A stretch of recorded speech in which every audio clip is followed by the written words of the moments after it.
Ding.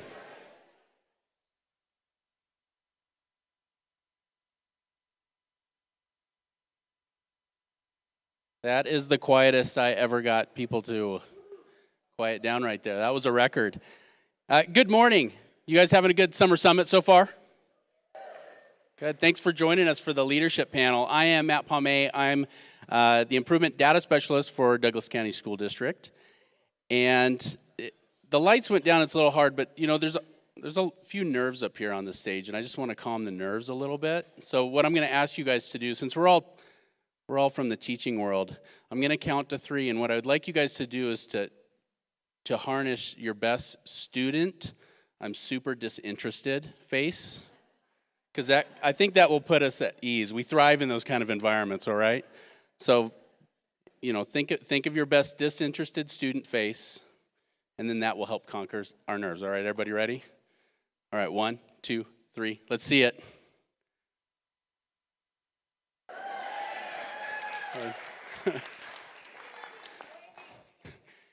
Thank you. I did recognize some of those faces out there. All right, before we meet our panelists, I kind of want to set the stage for what we've asked them to think about and talk to us about in this leadership panel. We asked our panelists, our leaders, to reflect on the strategic pillars that are guiding the work in their building. These pillars, they act as a North Star. They help keep people focused on what's really important in their building, what really matters. That focus is really important through the year, as we all know, as the distractions, they want to pull us from our mission. Strategic pillars help everybody in the building know exactly what they're aiming for and what battles we're going to win. One of my favorite examples is Amazon when we talk about strategic pillars. Most of us are old enough to remember life without Amazon. Who remembers life before Amazon?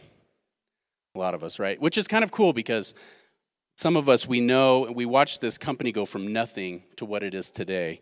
And strategic pillars had a huge reason why this company made such success. So Jeff Bezos, the CEO of Amazon, told his team early on, hey, we're going to focus on 3 strategic pillars. We're going to focus and we're going to win the war on these things. And those were price, selection, and delivery. Everything they did, everything they built, all their improvement was designed at winning those battles. Leadership's job was about keeping people focused on those pillars.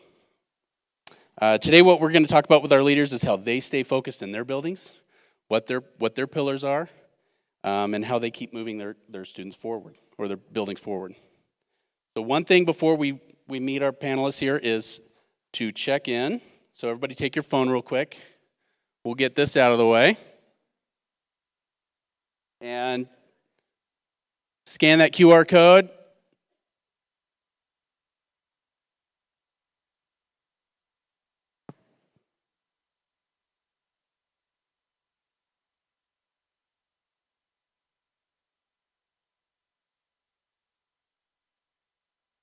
If it doesn't work or if you're having technology issues, we can take care of that right at the end too.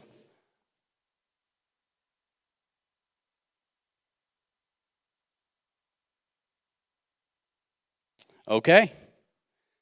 Let's meet our panelists. We have Amy Ronnie, principal of Coyote Creek Elementary.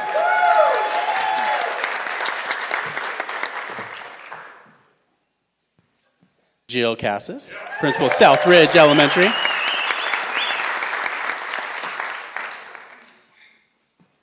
Leanne Hand, principal of Vale.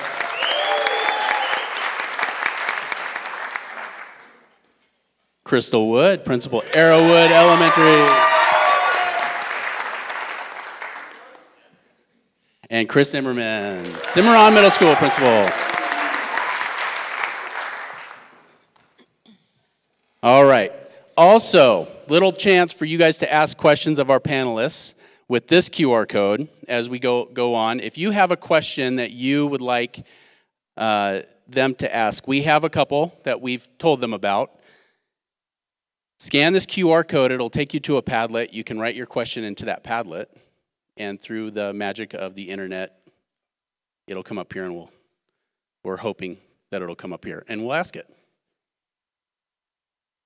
All right, you guys ready? Okay. Here we go. Our first question, strategic pillars, is just what are those strategic pillars that are guiding the work in your schools?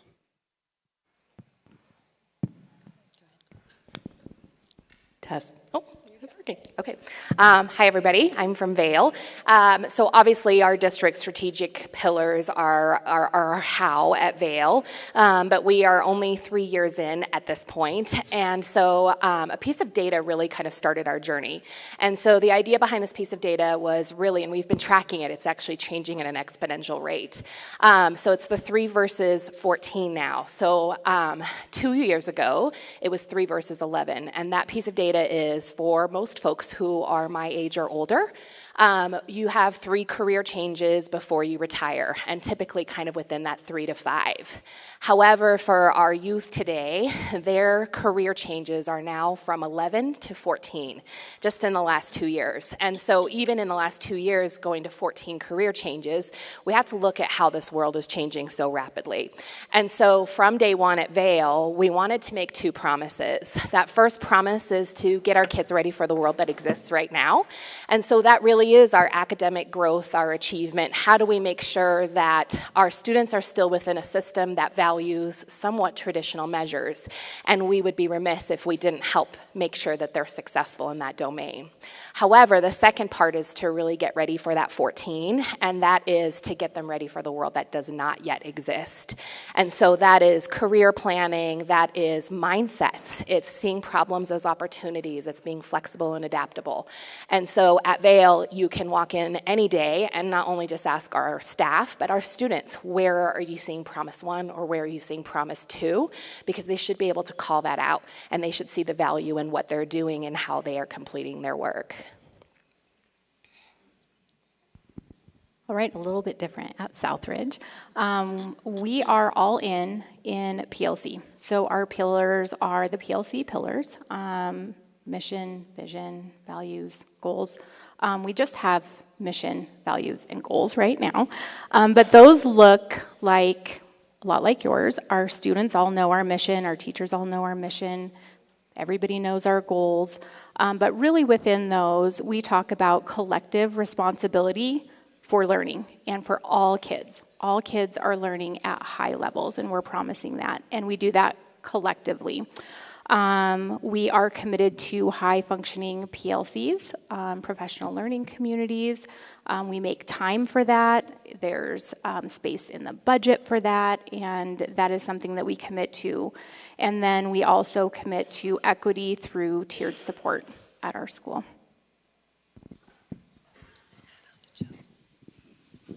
So like Jill, we also focus on those 4 PLC pillars, and in particular, with our mission, we speak heavily to that collaboration end, which it just won't exist without that work of everybody in the entire building, whether you're doing some shared leadership, whether you're a new teacher coming in, giving new ideas. And so one of those big pillars to make everything else work, to make the goals, to make the values, your vision work, is that you are collaborating as an entire group. At Cimarron, we've been going back and forth. I feel like for years with the PLC work, it's been one of our big rocks, along with culture and climate.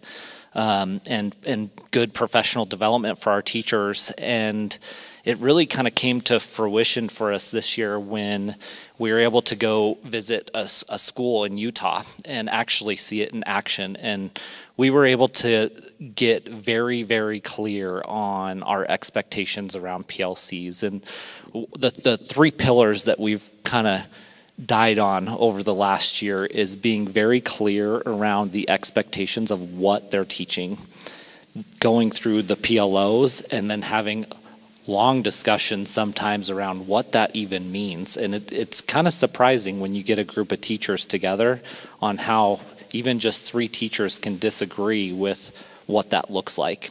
And to come together, it's pretty satisfying. The second pillar of the PLCs that we've really focused on is learning from each other. making sure that there are kids and not just individual kids. That's a lot harder said than done when you're bringing individual data to work.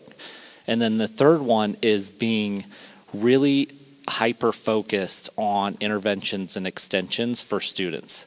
Bringing that data and really being a student of learning as a teacher in order to be hyper-focused, I guess, on the intervention to make sure kids are getting it. And if they are getting it, what are we doing to push their thinking forward? All right, at Coyote Creek, we really focus on the positive school culture and well-being, and kind of like the conversations we had yesterday morning from Aaron, just bringing the joy into teaching, because my philosophy is that happy teachers make happy kids, which make happy parents. And when you are making happy parents, your job is a whole lot easier. And so when kids have fun in the classroom and are learning, then they do a whole lot better. So that kind of went with the conversation we had yesterday. And another big one we really focus on is high instruction for all students. So we really focus on that Tier 1 instruction, and all students need to have that Tier 1 instruction being taught at that grade level, because they'll never make a year's growth if they're always being taught behind grade level. So we really focus on that Tier 1 instruction for all students, and then give them the interventions and the extensions that they need. And really it's come down to collaborative leadership and sharing that all. So we're never done, right? I think I had breakfast with a colleague earlier this summer, and she's like, "You guys are still doing the PLC process?" And I was like, yes. It doesn't stop. It's never done. You're never done. And if you are done, then you've done something wrong. And so I think that's it too. It's just that continuous improvement and always getting better.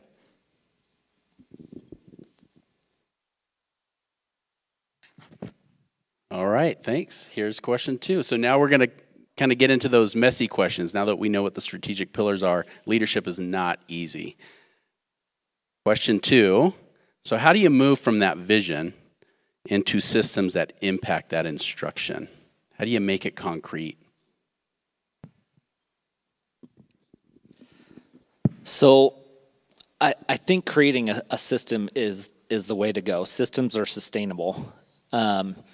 And in order to do that, you have to start involving the people that are actually doing the work, the people in the front line, the teachers. And so I think getting people's buy-in is so important. I think a lot of people have started to go to Solution Tree over the last couple years, and I think all of us have teachers that come back that are just really, really excited. Sometimes they don't know what they're excited about, like it's a little theoretical, and so bringing it down and starting a coalition or a guiding group of teachers that can help make those decisions and drive that forward. I think that's the start of it. But then you create steps for the 4 questions. And it's not just, hey, let's talk about question number 1. It's putting specific detailed protocols in place on how to do question number 1, question number 2, question 3, and 4. And so you're building systems around those questions on the how to, not just the why. I think just aligning everything you do through who you say you are. So, for example, we say students learn at high levels through our collaborative professional learning community. So when we think about that, it's creating a schedule that makes sure that all of our students who are going to live independently in their lives past high school are receiving Tier 1 instruction with no pullout. It's making sure that our teachers are aligned and there's connected work with our question 3 and 4 students, that PLO runs throughout. It's also, like you were saying, Chris, making sure that you're taking that big idea and concept and actually making it make sense for your staff and your students. So it's very clear for them through sustainable systems. And so, like I said, it can be everything from your schedule to the PD you provide, would be how that would look. I think one thing Chris said in the first question was really important is what does good instruction look like, and really focusing on those PLOs. And I think for us, the other really important thing is making sure that it's coming from the teachers, that the teachers are kind of putting those systems in place and that they're kind of guiding that, because you want it to continue if you leave, right? So it's how do you keep those things happening if people go in and out. And for us, it's really about taking the data, analyzing the data, coming up, asking questions at our building leadership and saying, that would really help. How do we make that happen? And so then we kind of talk about how do we make that happen. Then we create groups and make that happen. So that's how we do it. I think at the heart of this is all about measuring what matters, right? I think John Doerr wrote a book about that, quite back in the day. But the idea behind this is we can talk about what we value and what we believe, but at the end of the day, if our story doesn't produce what we're intending it to produce, we've got to miss. And so what in our systems help us measure what matters to us? So at Vail, for example, when we're looking at Promise One, we are making sure then that what is in current systems is in alignment. So how are our kids doing on SAT, ACT work keys? What does their growth look like? How are they progressing through those PLOs? And making sure that when there's a miss, then we've got another system to help lean in and intervene with our students and support them. And then for Promise 2, that one's a little bit more tricky as we start to evolve, and I'm super excited about our strategic plan for that reason too. How do we start to measure flexibility and adaptability and problem solving? And so as we look at how quickly this world is changing, we're looking at how many of our kids are upskilling. Do they have licenses and credentials? What does their network look like? I feel like we're setting them up for failure if they're not leaving high school with a network of budding people who are in their corner to support the future that they're headed in. And so I think what's beautiful about this question is each one of you as leaders is in a site-based school, and we're in a district that supports us and trusts us to do what's best for kids. And so our guiding light at this point is how do we measure what it is that we value, and it should then tell the story to the district and to our parents and to all of our stakeholders that we're doing right by our kids.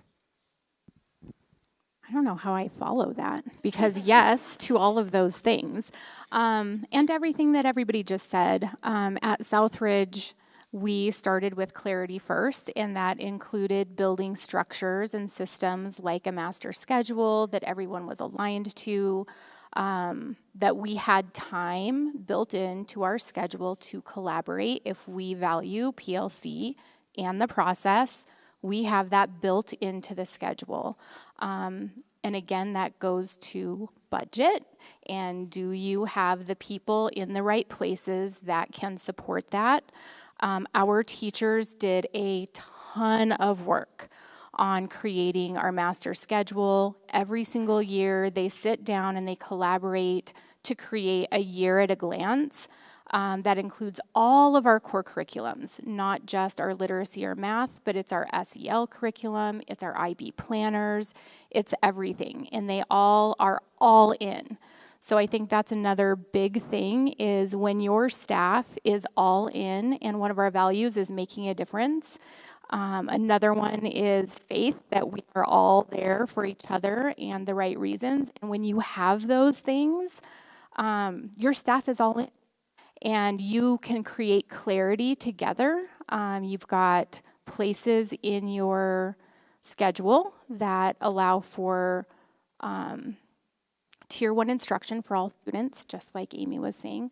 But there are also places in your schedule where there are opportunities for Tier 2 and Tier 3 support, because our kids need that. And that does not mean that they're being pulled out of the classroom necessarily. It means that that support is coming in their classroom, either with specialists or their teachers. Let's see, what else did I? We also invest in instructional coaching and leadership.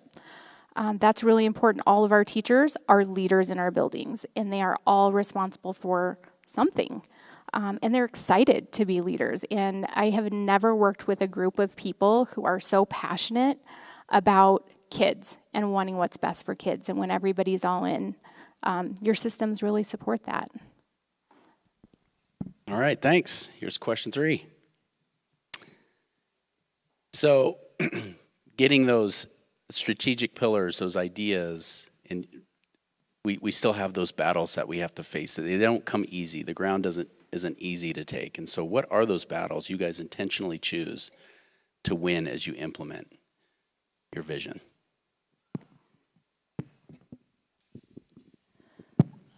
For me, the battle I choose to win is to not implement every initiative that comes our way. I know, don't tell on me. But it's figuring out, Matt said yesterday, make sure you're showing them that's going away and we're putting this on, right? Like, it's really important to show teachers that it's not all about doing more, but doing it better and doing what's right for kids and doing it together. I think that's really important too, because as a group and as a collaborative, you do much better than you do when you're doing it by yourself. And so I think for us, it's really being clear. You've heard a lot of people say that, being really clear and concise about what is important and what do you focus on. And everything we do goes back to those pillars, and we keep focusing on those pillars, and we just keep going back to that. And we will figure out how to make it work, but we will do it in our way so that it's best for our kids. And you want to make sure that your kids are making the best progress. I think one of the biggest challenges is time a little bit. I've had these conversations with Kristen of like, I want to get into the classrooms. I want to see where the impact is, but I also need to be in the meetings to where I'm helping our teachers provide the clarity and create the proficiency scales and looking at the CFAs and so I've had a hard time balancing that. I think teachers, this is exhausting work. Like there's times last year where I was like, can we keep doing this? And it's like, yes, like this is what's best for our kids. And so I think what's been a little bit rewarding through that though is at the end of the day when we have these planning meetings with these PLCs is that everybody's exhausted, but everybody's on the same page. We call those PLCs the yellow card camp. I'm kidding. I can't believe I just said that out loud with all these. Anywho, besides people being mad at me for that, it's gone great. And so it's really hard to be a good teacher. It's very similar to parenting. It's so hard to be a good parent. Wouldn't you all agree with that? And so it's really hard to be a good teacher. It's really hard to be a good leader because it takes a lot of work and it's a lot of consistent work. And I think that's for me been a little bit of the hardest part of really pushing what you think is best for the kids through the PLC work. And every team is different. And we've found as we've gone through just this clarity process that it really starts to show all the holes within the teams. Like, oh, they're really conceptual.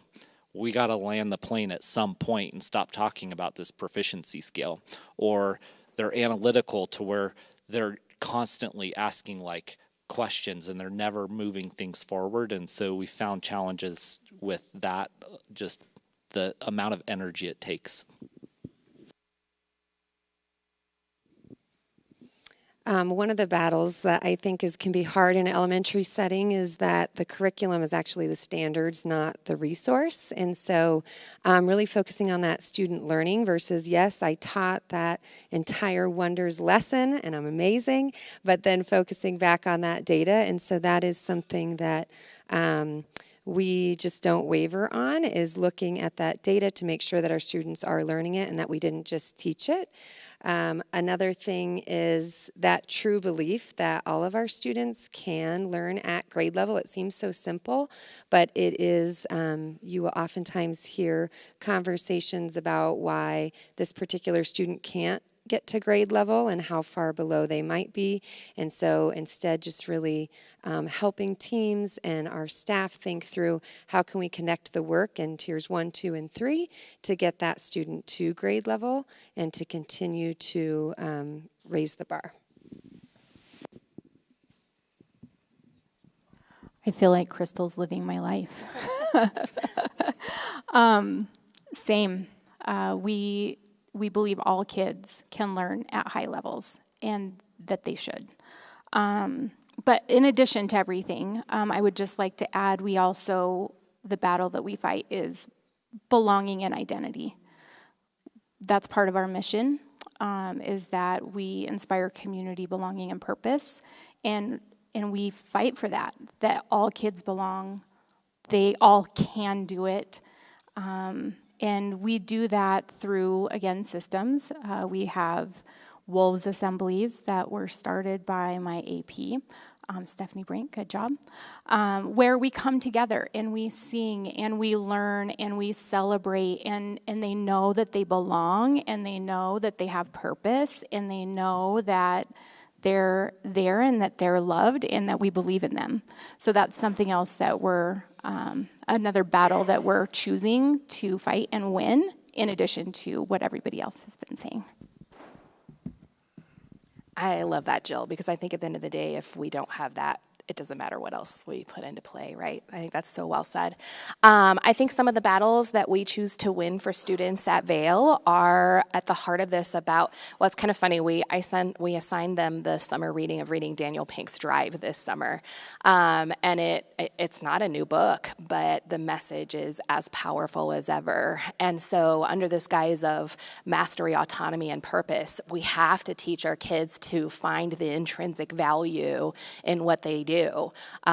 We are incredible at putting on an incredible show for kids. We work tirelessly. We're exhausted by what we do to pull things together for kids. But at the end of the day, if we can't help them figure out how to find themselves within that, I think we're going to be exhausted. And it kind of goes back to that idea of like, who's working the hardest right now, right?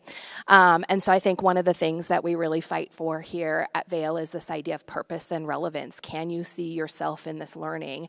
And everybody, there's a little bit of a giggle and an eye roll at Vail because they know I'm going to ask the question. As soon as we talk to them, the follow-up question is, so what's, so now what, blah, blah, blah, sorry. Yes, exactly. Now what, so what, now what, right? What are you going to do with this? So you just learned about this historical moment or this algebraic equation. So what, now what? Where does this fit with your life? How is this a gift of the discipline that you're going to then do something with this? And if they can find that purpose and that relevance, then we've got them. We've got them hooked. All right. Question 4. I want you to think about that momentum that we have to sustain for these pillars, these ideas. I think Tina yesterday kind of made it jokingly, but she was like, education, we always have to restart every year. We just have to come and restart. And it, you know, we have to, as leaders, keep that momentum towards these ideas going. And how do you do that with turnover happening, with change of, different initiatives, different budgets, things like that? How do you guys keep your momentum focused on what really matters? I think that there's a laundry list of things that we probably all do with this. In fact, that's probably the longest list that we have, right? But I think at the end of the day, if we don't have trust and gratitude for the people that we believe in to do this great work, then it doesn't matter how many things we pass down the line to them. And so we have incredible people in our buildings doing the hardest work of all. I honestly, truly do believe in the bottom of my heart that what you all do is harder than anything that's out there because you have to be the most flexible and adaptable. And so if we don't have that trust and gratitude for what you do, then all of the other initiatives really, they're irrelevant.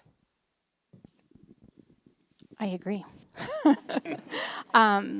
Yeah, everyone works really hard, and our teachers and our staff care deeply, and are passionate, and sometimes that's the best gift, and sometimes that's the biggest curse. So through all of the change, I really do think it's about the systems that you lean on. We are so excited to be welcoming a lot of new staff members this year. And when I look at that over the summer and planning, I think, oh my gosh, how are we going to catch them all up on this and this and this and this and this? And then I'm reminded, we don't have to catch them up on all of these things. We have systems in place and we have leaders in our building that will get everyone there. So it is that trust in the people that you have around you, that they're all working towards the same goals. So that's one of the ways that we just keep going and are continuing to be excited about the work that we're doing. I think it also speaks to leadership development at our building. I would agree with both of you what you just said. I think PLCs is the reason we want to do this work. Like the PLC is what engages staff in a higher level. Without each other, people can just go to school to school to school. It's the relationships that bond us to what the work that we're doing. And further, I was listening to a podcast about trust as a leader, and he talked about 3 different things: having clear expectations so people aren't wondering what you're doing and why you're doing it; having empathy for people that are actually doing the work, that are doing the dirty work all day, and being consistent on what you're doing. And so if you can provide those 3 things, you're going to build that trust, you're going to build better teams, you're going to have stronger PLCs. I feel like I'm learning so much sitting up here right now. So one of the things when we talk about that momentum, Anthony Muhammad is a writer for Solution Tree and PLC, and he wrote that book, Transforming School Culture. And he breaks down a culture into 4 different types of groupings: your believers, your survivors, your tweeners, and then your fundamentalists. And the more believers you can get on board to believe what is happening in your building for your students, the better, and that continues with that momentum. So, I have an outstanding building leadership team here right now that continues with that momentum, as well as what you were saying with the leaders in your building and having that trust in them. And then with some of that momentum as well, we break our whole school down into what we call campfire groups. And so it is smaller groups throughout the school that meets once a month, and it allows for some of that time for those smaller groups to connect with one another and to really understand, where are we headed, what does this look like. It feels more safe to ask some of those questions and continue with that momentum and that sustainability. And then I know a lot of my colleagues up here already talked about the importance of learning from one another, and so modeling that helps that with that momentum in your building as well, that you're not supposed to have it yet, and that that's okay, and that you can continue to learn and grow and really have. One of our employees had mentioned it as end of year, that it's like a learning ecosystem, he said here, and I just loved that is what you want people to feel. Change is inevitable, and so you have to be clear and kind and consistent. I think Jill said it really well, that the teachers are the leaders, and I don't have to catch them all up. We just start the work and start doing it together again, and they'll continue and learn. And as long as they all believe in what we're doing and they're all passionate about keeping it going forward, then we can continue the work and do what's best for kids. So I think that's really super important.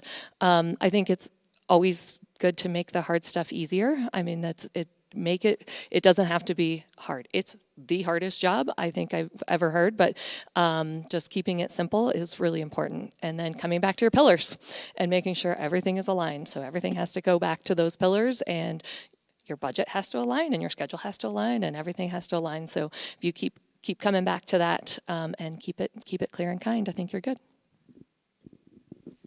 All right, final question, then we'll get to the audience questions. There's some good ones coming in, so don't forget to grab that QR code if you have a good one. Reflect a little bit on your monitoring, how you're monitoring the progress your building is making towards those high levels of learning for students, but also how are you monitoring those strategic pillars that you guys are working towards? I think this is one of the areas that is that on?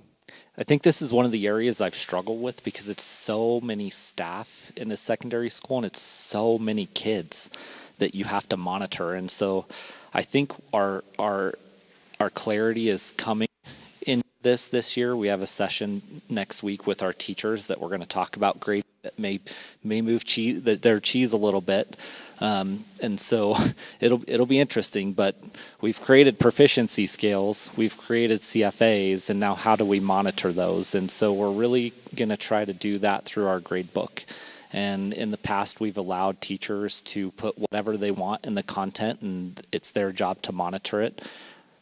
Going into this year, their content grade is going to be their CFAs, and their CFAs are all based off of the learning targets, which is based off of the PLOs. And so everything is going to be aligned, which is going to allow us to monitor at a standard level and not just a grade level, which may or may not be tied to the standards because we haven't had the clarity conversation. So we're trying to align everything as far as monitoring student progress. And then we've utilized a couple tools. The 7 stages of PLCs is a really good one to monitor our PLCs. And then there's some different rubrics out there with Solution Tree that we're going to start to monitor and give feedback on after we meet with each PLC.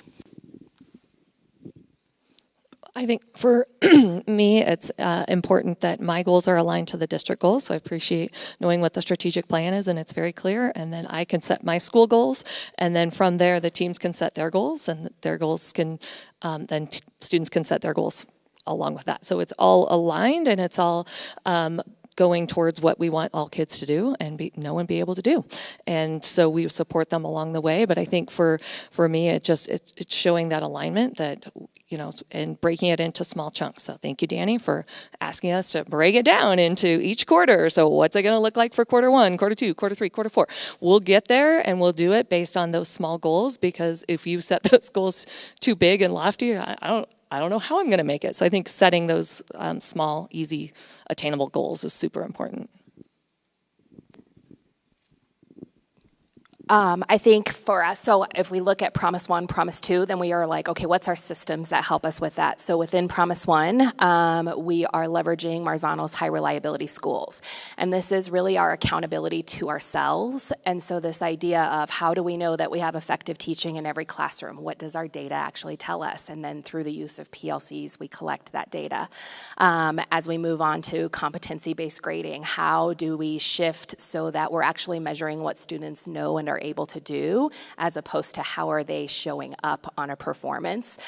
Is it very pretty, or did they actually understand the deep competence behind a PLO for us? So those live within Promise 1. Another great example that I love that we have at Vail is Avid, and I didn't intend it going in, but have realized that it is the bridge between Promise 1 and Promise 2 for us.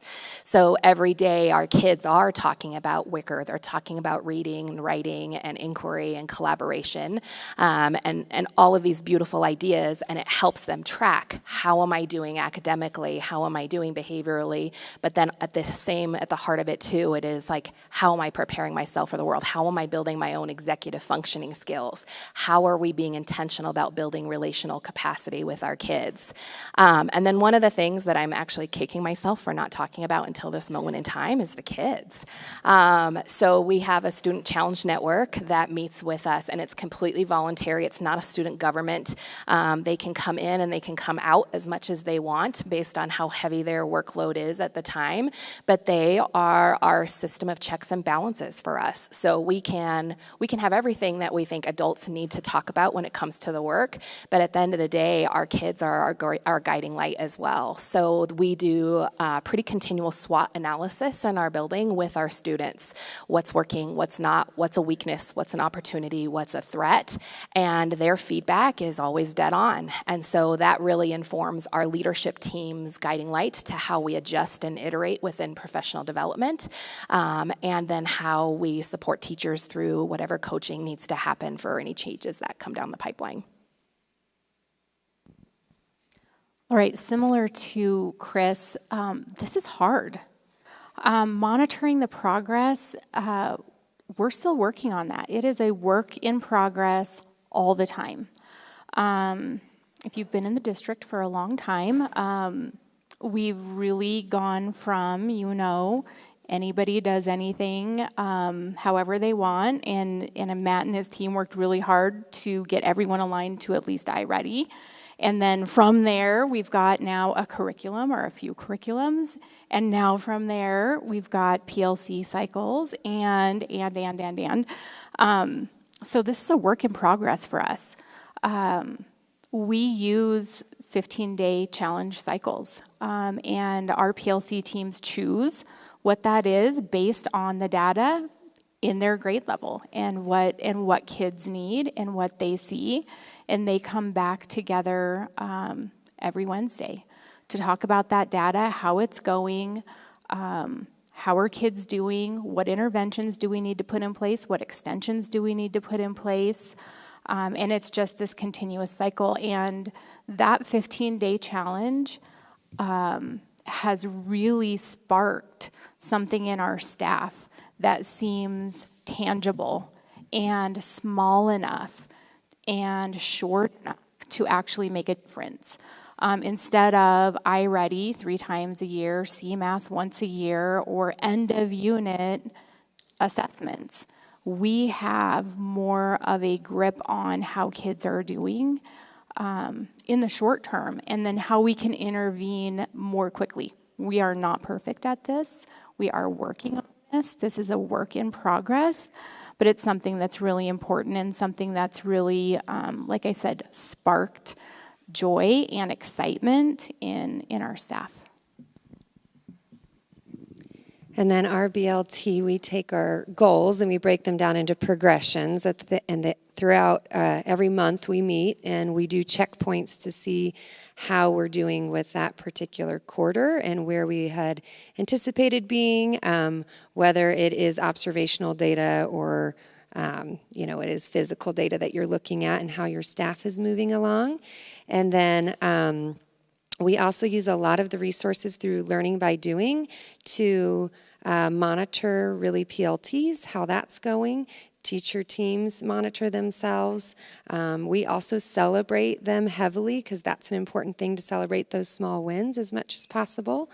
And we spend a lot of time with that CFA data. So one of our staff members created these great tree maps for us, and that it's a visual for everybody to see and to monitor, and again to celebrate when teams have reached their goals, to move students along and to really work to try to stay away from that drip model, which we know is that, data rich, informational poor, that you're not just cranking out a bunch of data, but that you're really taking it and doing something with it.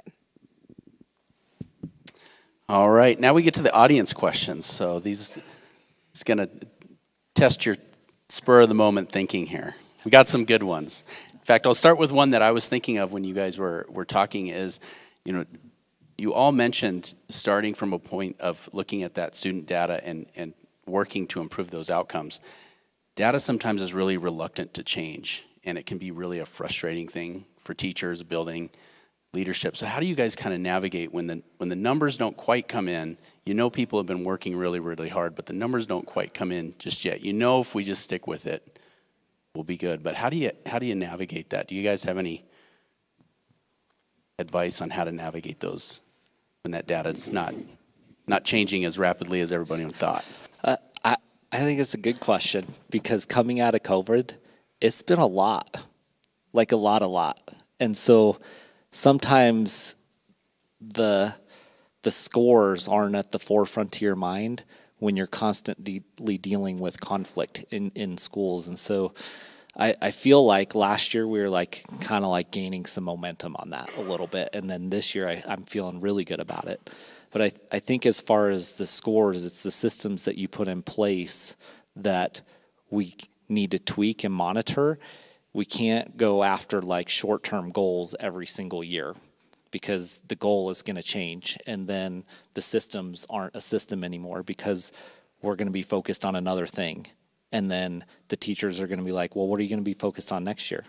Is it going to be something different? So I think you've heard all of us talk about putting good systems in place, and then that data is a monitoring tool for the system that you tweak, and it's constantly a target that you're trying to hit, because it's never there. We're never at 100%. Danny yesterday talked about cardiac data, right? And I love me some cardiac data. Like, we all have big feelings about how things happen in our schools, and especially when it feels great.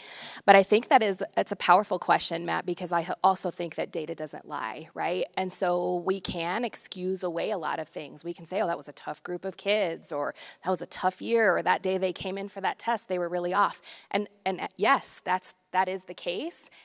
And we can't also put our heads in the sand about it.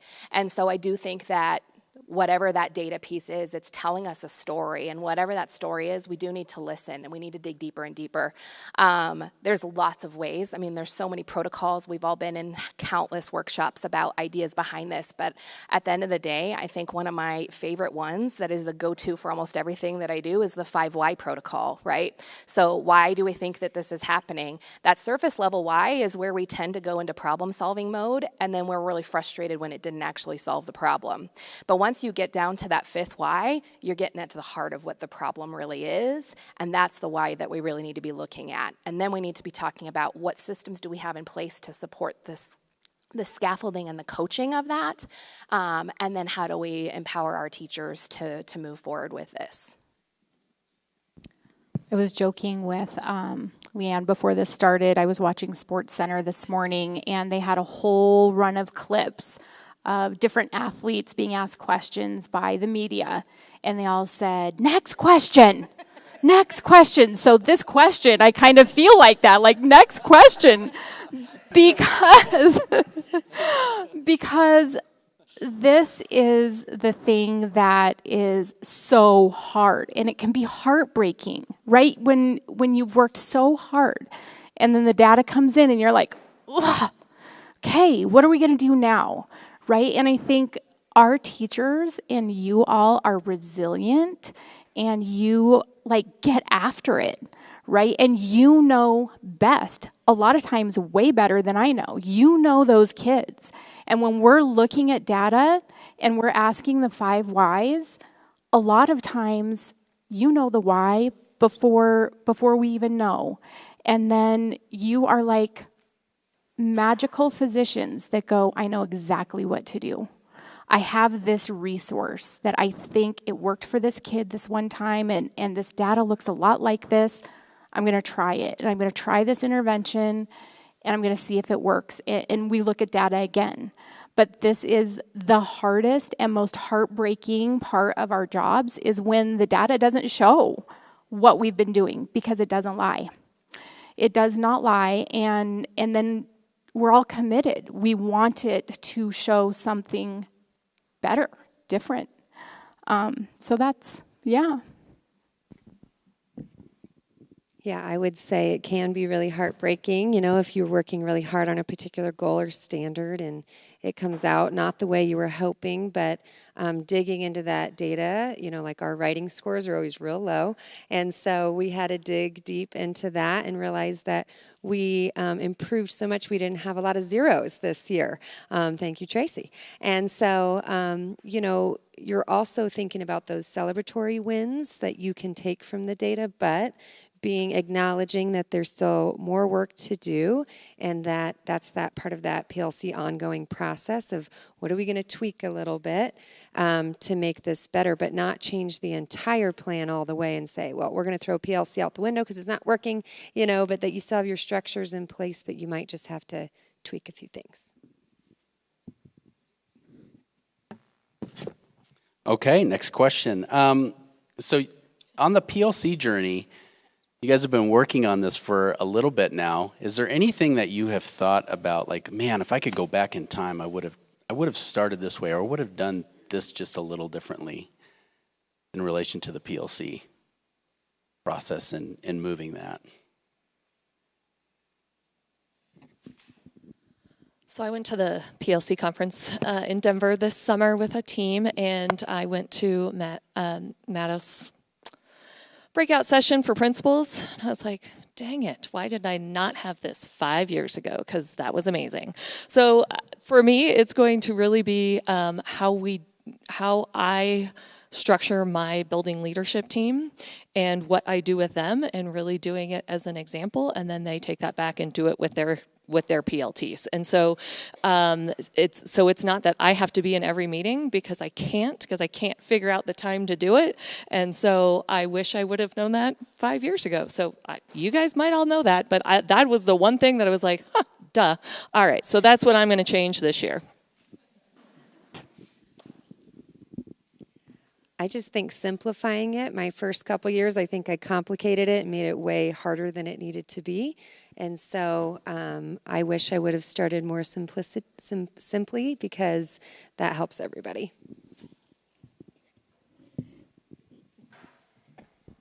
Same. I just try to remember, go slow to go fast.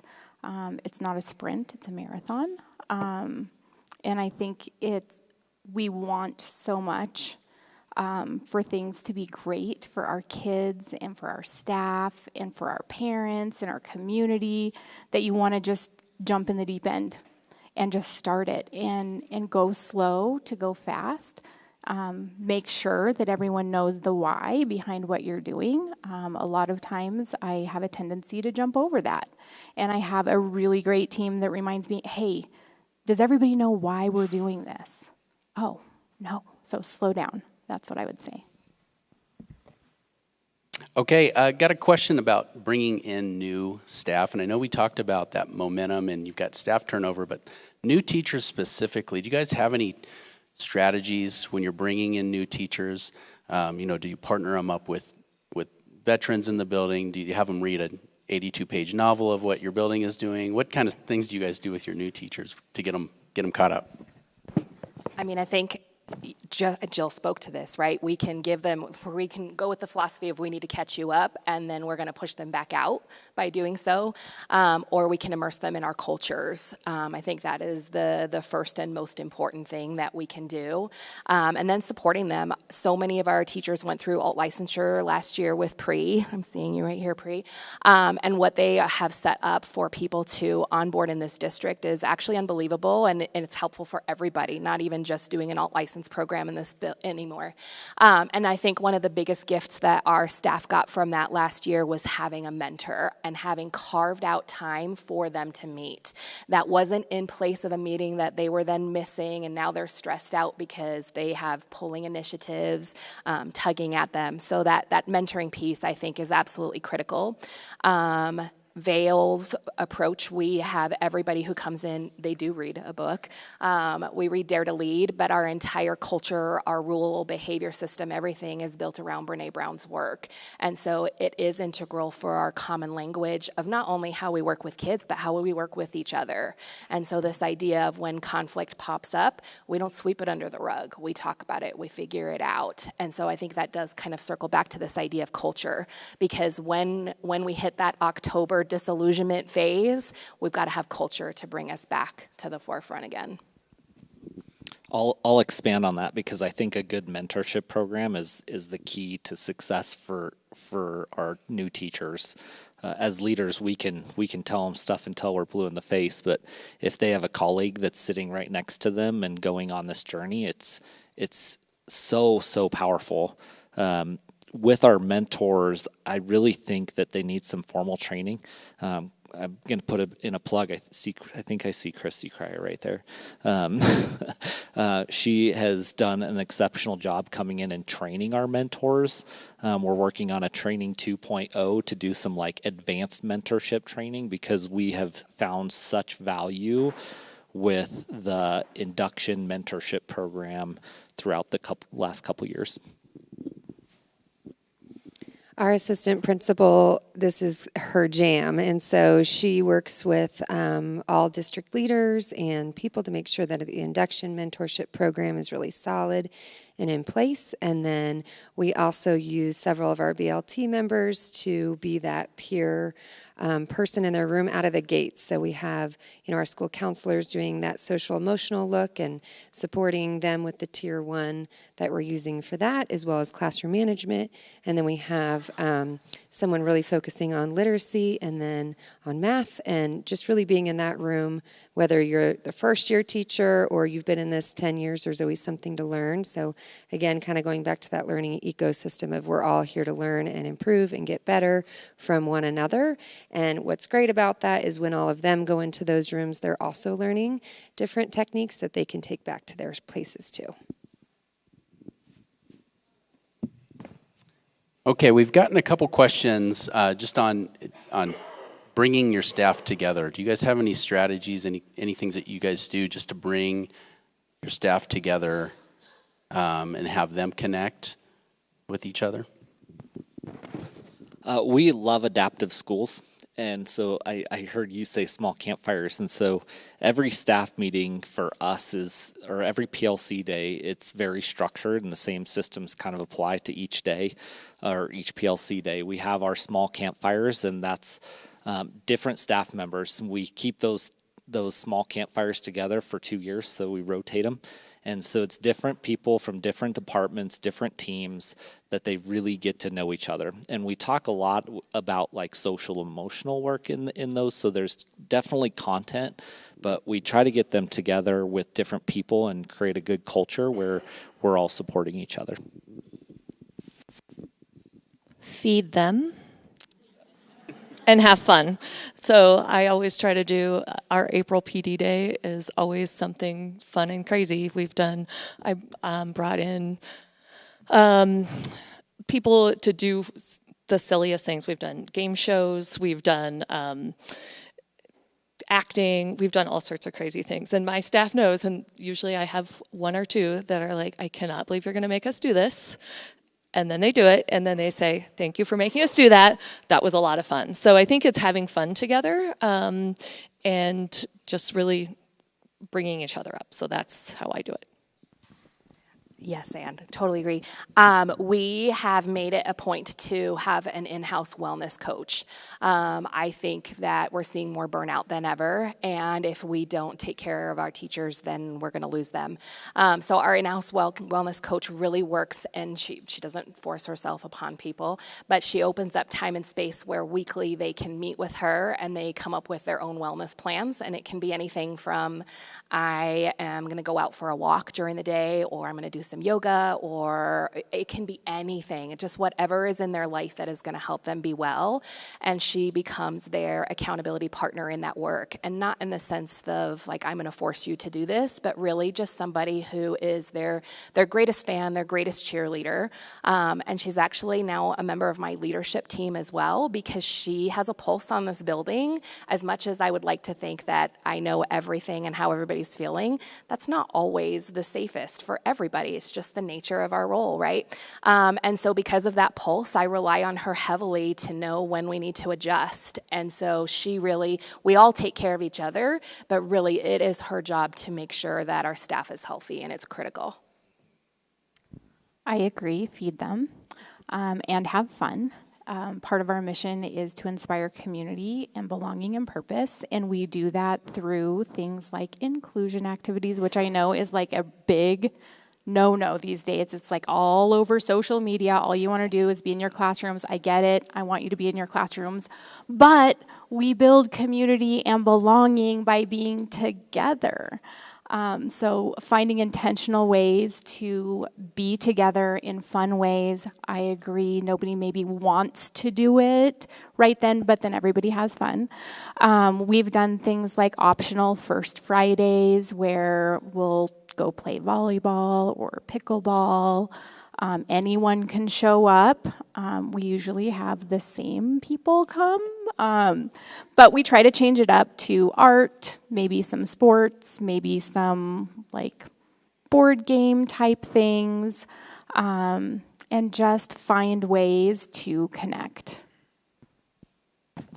All right, I want to ask one more. I've seen it a couple times, and I do think it's a real dilemma that people are seeing, but we've got those reluctant teachers, or as one person said, what do you do when somebody's not on the bus with you? And even those teachers, they have a story, right? There's a story there. And so do you guys have any tips, tricks, or just strategies that you have when the building's working towards one goal, but you sense a little reluctancy in some staff members? I think the first thing I always think about is that social discipline window, right? So do they feel that something's being done to them, sometimes even for them, or not done at all? And so if they live in any of those three domains, then that's a disconnect that we can actually fix. And more often than not, that's where those big feelings tend to come from, is maybe we're handing out this initiative and they feel like it's being done to them and they don't have a voice in the process. And so I think if you can start unpacking where it might be coming from and then making sure that you're living in that with part of the social discipline window, how can you partner with them to help them find themselves in the work? I think that's a great start, for sure. Part of that is listening and empathizing. Like you said, everybody has a story and they all have something that is an obstacle to them moving forward in your building's direction. And we might not know what that is. They might not even know what that is. So to really be a listener is the biggest gift, and then also partnering with to find a solution in how we can move forward. I think I was thinking of like a specific example with PLCs with this question, and a lot of it is like, what if a teacher doesn't bring their data to the data conversation? Like, what then? And we've wrestled with this last year, and our answer is like, you still have to have the conversation. We still have to move on. And I find a lot of peer pressure in that when you have at least a couple good solid people on the team that are wanting to talk about that data. And so the work definitely needs to go on, but I think it's also, as a leader, you then start to get really curious and ask questions and a lot of empathy. And then I think at the end of the day, if it needs to be a good fit. Like if we find that this is what is best for our kids, and you have a belief and a culture and a system within your school that all the teachers believe in that, and you have one teacher that doesn't, it tends to be a different conversation. I think kind of going back to that book I was talking about, fundamentalist, you have like different levels, 1, 2, 3, 4, and the goal is to help those fundamentalist 1 and 2 understand the why, so really listening and trying to explain to them why and letting the data show why we're doing what we're doing. But really those 3s and 4s, sometimes it is... Shannon McPherson over at Cougar Run told me maybe they just need to shine bright somewhere else, and so it might not be at your school. She said it really well. I don't need to say anything else. I agree. I also think, and one of the things that I was thinking about is understanding if it is a skill deficit or a will deficit, because you can work through that too. If it's a skill deficit, what can we do? If it's a will deficit, what can we do? So I think being mindful of all of those things. All right, I'm watching the clock. We are just a little bit over, and so I won't bug you guys with any more questions, but you guys were awesome. Let's give our panel a round of applause.